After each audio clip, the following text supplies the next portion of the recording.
Eugène Rose de Beauharnais nasceu em 3 de setembro de 1781. Foi um militar francês, filho de Alexandre de Beauharnais e Josefina de La Pagerie, mais conhecida como Imperatriz Josefina de Beauharnais.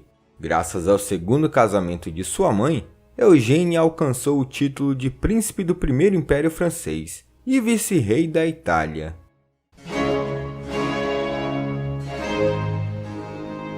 Desde o início, o casamento de Josefina com Alexandre não deu certo. Porém, eles produziram 2 filhos, Eugène e Hortência. As crianças tiveram pouco tempo com os pais juntos. Antes do nascimento de Hortência, os pais se separaram. Com a Revolução Francesa, o pai das crianças acabou sendo preso e guilhotinado.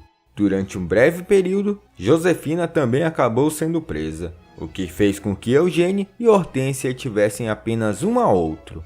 A morte do pai, a revolução e a prisão da mãe fez com que os irmãos se aproximassem e ganhassem uma ligação muito forte.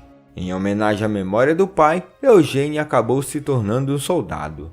Sua experiência de guerra foi confirmada pela ação na Vendéia, sob o comando do general Ott, que por respeito à mãe, contratou Eugène ainda criança para sua equipe.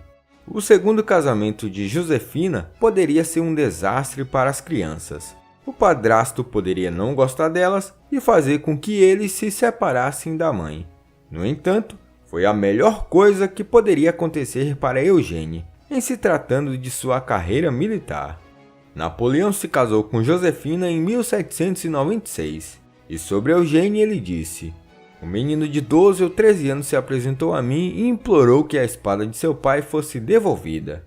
Fiquei tão comovido com este pedido afetuoso que ordenei que fosse entregue a ele." Esse menino era Eugène de Beauharnais. Ao ver a espada, ele começou a chorar. Eu me senti tão afetado por sua conduta que percebi e elogiei muito. Poucos dias depois, sua mãe veio me retribuir uma visita de agradecimento. Fiquei muito impressionado com sua aparência e ainda mais com seu espírito. Essa primeira impressão foi fortalecida diariamente e o casamento não demorou a acontecer. Como seu pai e seu padrasto, Eugène se tornou um soldado. Em 30 de junho de 1797, graças ao padrasto, ele foi promovido a subtenente auxiliar no 1º Regimento dos Hussardos. Segundo ele em suas memórias, suas funções eram vários relatórios de linha de frente. Ele serviu como auxiliar de campo de Napoleão durante a campanha no Egito, onde se viu na posição desconfortável de ter que acalmar Napoleão após o padrasto saber que a esposa estava o traindo em Paris. Além disso, Eugène teve que testemunhar Napoleão com o amante, que foi uma espécie de vingança. Mas foi graças a ele e sua irmã que Napoleão reconsiderou de sua ideia de separar de Josefina. Em 1802, Eugène foi promovido a general e em 1804 tornou-se príncipe do império. Em 1805, quando Napoleão foi coroado rei da Itália, Eugène foi nomeado como seu vice-rei. Embora Napoleão gostasse genuinamente de Eugène e o considerasse o membro mais capaz e confiável de sua família, ele não deu plenos poderes para o filho adotivo e co-governava a região da Itália. Como zombaria na época, diziam que até para apagar um incêndio em Milão, Eugène tinha que pedir a permissão do padrasto em Paris. Mas aos poucos o rapaz foi se soltando. Em seu governo de vice-rei, ele reorganizou as finanças públicas e o serviço público, construiu estradas e introduziu o sistema jurídico francês. Apesar de ter grande facilidade em ganhar cargos, logicamente devido ao alto posto do padrasto, Eugène mostrava seus méritos e sua eficiência, tanto no governo como no campo de batalha. Em busca de uma esposa adequada para Eugène, Napoleão escolheu a princesa Augusta Amélia da Baviera, que já estava noiva do príncipe herdeiro Carlos de Baden. Para persuadir o pai de Augusta para romper esse noivado, Napoleão fez da Baviera um reino.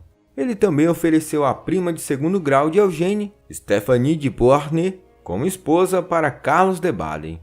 E por último, para fechar de vez o acordo, Napoleão adotou oficialmente Stéphanie em 3 de março de 1806, nomeando-a princesa francesa e lhe dando um rico dote enxoval. O relacionamento de Napoleão com os filhos adotivos era tão bom que em 12 de janeiro de 1806, Eugênie e sua irmã foram adotados de forma legal pelo imperador francês. No entanto, Eugênie renunciou a qualquer direito de herdar a coroa da França, mas foi adicionada a linha de sucessão ao trono italiano. 2 dias depois, Eugênie e Augusta se casaram. Eles tiveram um casamento feliz e geraram 7 filhos, 6 dos quais viveram até a idade adulta.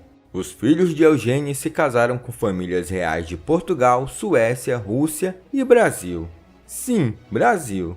A segunda esposa de Dom Pedro I, a imperatriz Amélia de Leuchtenberg, era filha de Eugênie.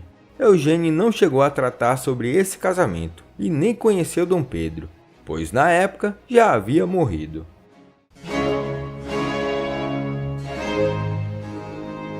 Eugênie, junto com a irmã, mais de uma vez desempenharam o papel de intermediário entre Napoleão e Josefina, ajudando a manter o casamento até dezembro de 1809. E foi ele que anunciou ao Senado francês que seus pais haviam se separado. Na ocasião ele disse: "Minha mãe, minha irmã e eu devemos tudo ao imperador. Para nós, ele foi um verdadeiro pai.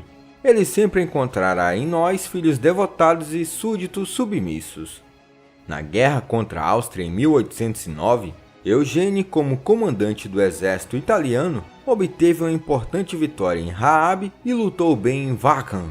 Como governante, ele administrou bem a Itália e se destacou no comando das forças italianas durante a campanha de 1809. Ele também serviu admiravelmente durante a retirada de Moscou, quando teve que substituir o cunhado de Napoleão, Joaquim Murat, como comandante-geral. Apesar das súplicas de seu sogro para se juntar à coalizão contra a França, Eugênie permaneceu fiel a Napoleão e lutou para manter os austríacos fora da Itália em 1813 e 1814. Ele resistiu bravamente, mas no fim teve que assinar um armistício em 16 de abril de 1814. Após a abdicação de Napoleão em 1814, Eugênie renunciou a todas as atividades políticas. Ele se mudou para a Baviera para se juntar à família de sua esposa. Cumprindo uma promessa ao sogro, ele não se juntou a Napoleão durante os 100 dias, algo que não causou mágoas em Napoleão. O imperador chegou a dizer: "Eugênie nunca me causou um momento de tristeza." Eugênie tornou-se Duque de Leuchtenberg e Príncipe de Eichstätt. Ele viveu como um príncipe da Baviera, administrando sua fortuna e suas propriedades. Ele acabou morrendo em 21 de fevereiro de 1824, em Munique, aos 42 anos, vítima de apoplexia. Ele está enterrado na igreja de São Miguel em Munique. Sua irmã Hortência certa vez disse: "Eugênie era corajoso, leal, direto e generoso, incapaz de não manter suas palavras, preferindo a honra à alta posição." Em sua vida, Napoleão Bonaparte não encontrou muita fidelidade das pessoas próximas. Nem na família ele podia contar com muito apoio. Porém, uma coisa é certa: seus filhos adotivos foram 2 das pessoas mais leais que ele pôde contar. Olá, eu sou o Professor Danilo. Obrigado por assistir esse vídeo. Se você gostou, se inscreva no canal, deixe o like e compartilhe esse vídeo. Se você estiver pensando em ajudar o canal, você pode ajudar de 3 formas: tornando-se um membro, clicando no botão Seja um Membro aqui embaixo desse vídeo, apoiando na nossa campanha no Apoia-se, clicando no link do comentário fixado. No mais, é isso. Até mais!